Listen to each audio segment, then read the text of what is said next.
Hi, my name is Jesse from Billdr Pro. I'm an account executive here, and today I'm going to be showing you our estimating tool. So the first step with Billdr Pro is creating a project. As you can see, we have a test project here. If you need to add one, you can just click up at the top to add a project yourself. When we get into the project, you have a bunch of fields. We can just close the left-hand side of the screen here, and we'll go directly to quotes. When you click new quote, a new form opens up and you have a few different options. So the first tab is going to be the Billdr Pro Estimating templates. You can choose between whichever one would be relevant for your job. You're also able to customize the templates to create your own. That leads me to the second tab, My Templates. If you've already built templates, you'll find them populated in this tab. You can select from them, edit them, and change them per job. Previous quotes is a tab that you would use if you need to send a revised estimate. Maybe the client needed something different and you didn't want to create a whole new quote. You just go into the project, select from the previous quote, and either add or take out anything that's not relevant to this job. You can also start from a blank quote or import a spreadsheet if that's easier. Today, we're going to use a template. I'm just going to click the bathroom remodel standard. When we confirm and create the quote, the system does the work for you. It's going to open up the quote with a chronological order of each division of the job. Right on the top, you can see we have a few different tabs. The number one thing to note about this tool is that everything that you see is completely customizable. You can add categories or different divisions to the estimate depending on the job. Be able to add groups for different phases of the project, or if you had different rooms that you wanted to specify and just have a price. You're also able to save this as a template if you like how it looks. You can send bid requests to any of your sub-trades that might need to send you some pricing for a specific job. And then of course, if you started with a blank quote, you're also able to import a CSV. So there's a few ways to use the Billdr Pro Estimating tool. Let's just say, for example, we go down to our painting category. Maybe we already have a painter that's going to do this job and we already know the price that he's going to give us because we've worked with him many times before. Instead of having to worry about the material or the labor costs, this is all irrelevant at this point. All we need to do is plug in one price. In the top of the division, we can override the amount and we can drop in the price for that division. In this case, let's say it's $1,500. And just like that, it's done. You don't need to worry about any of the columns. A simple high-level budget for the entire estimate if you choose to do so. Now, another way to use the estimating tool, if we open up a category like structural wood, you'll see here we have a Home Depot logo. It's because we're integrated with Home Depot's live price catalog for rough materials to the nearest Home Depot to your business. A few different ways to use this tool. So you can see we have our line items. We have our description box where you can add descriptions for specific items if there's anything that's needed. You have a quantity box, as well as all of your standard construction measurements, each hour, day, linear, square, cubic, foot, yard, and meter, as well as pounds, kilograms, and tons. In this case, we're going to use linear feet, of course, because this is a 2x4. Now, moving on to the next column, we have material. So you'll see here we have a price per linear foot. How do we calculate that? Well, since we know the amount of linear feet we're going to need for one unit of this item, and we know the cost from Home Depot, we can break down your cost per linear foot. Moving from material to our labor column, we have a section to fill out the amount of hours that it's going to take to complete a specific portion of this job. If we know how long it takes you to complete 10 linear feet, well, we know how long it's going to take you to complete 1,000. The reason that this is important is right at the bottom here where you see labor total, we have a breakdown of all of your costs, and we can see the amount of hours it's going to take to complete this job based on your estimate. We also have this at the top as estimated labor time per category. Now let's get into how to add tasks into your estimating tool. So we could click Add Custom Task. This is just going to give us a blank line item. In this case, we could say it's prep time. Now, let's say we have 5 hours of prep time and we're charging $100 an hour. Super easy to use. It's that simple. Now, if you like this cost, what you can do is save this task into my cost catalog. So that way it's in there forever. You'll always have this task to use on other jobs that come up. If you want to hide this from the client, you could absolutely do so as well. From here, the client's only going to see the price reflected in the subtotal of the category or at the bottom of the contract. They're not going to see the line item at all. You can also duplicate the task in case you wanted to add other details into another variant of this item. This leads me to the second way to add a task into the Billdr Pro Estimating tool. You can search from our cost catalog. With over 2,000 items in here, all based on construction standards to North America, as well as our Home Depot catalog, there's many items to choose from that you can select and modify to make your own, where you're also able to save them into your own cost catalog. In this case, let's say we're looking for subfloor. So you can see here right at the top, the most relevant keywords populate to pick an item.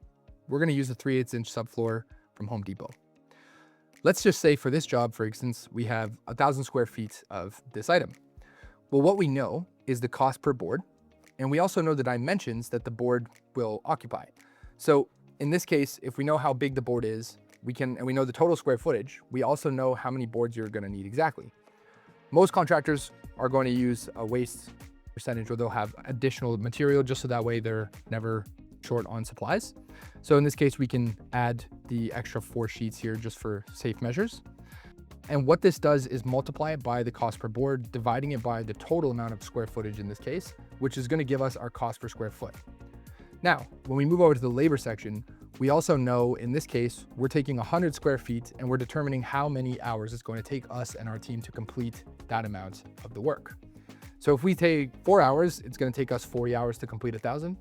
And if we take 3, it's only going to take 30 hours. And you can see that reflected again in the total labor time as well as at the top of the division. Moving forward from the labor column, we have a markup section. What you can do to add a markup in Billdr Pro on the estimating tool is click edit in the top right hand of the screen, and you can blanket the entire estimate with a 20% markup, for example. Now, maybe for our prep time, we charge a little bit more of a markup, and maybe for our installation and material supply, we charge a little bit less. You're absolutely able to manipulate the markups per line item. There's no dependencies or anything that's going to cause you from being able to do so. It's a very flexible tool. And from here, if we wanted to add a little description of what we're going to do, we can absolutely do that as well.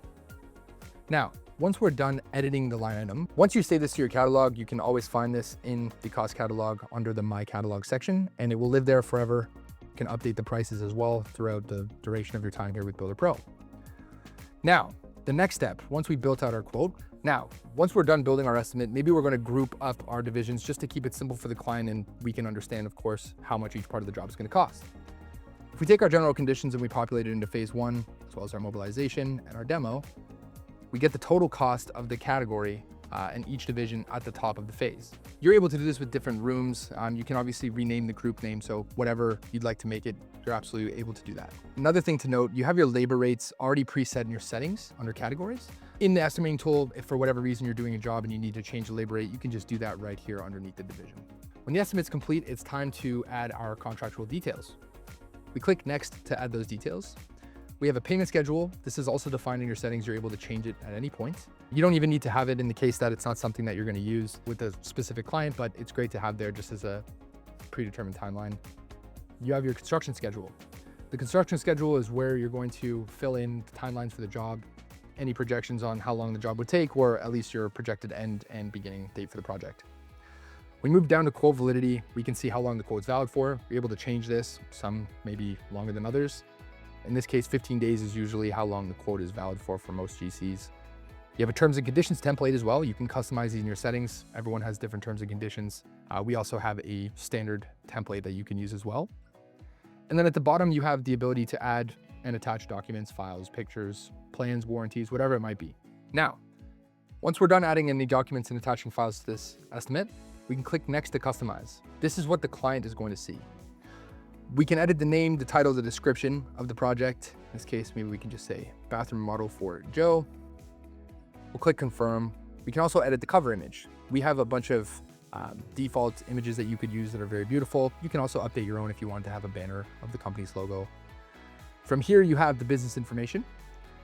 You also have the ability to add text blocks. So if you wanted to have an About Us section or maybe even a company history section, you can absolutely do that, and also save them for future templates as well. Moving down from here, now we can see what the client's actually going to visualize. You can change the color, customize it to the company's branding. In this case, what you'll notice is that we have a quantity section and an amount.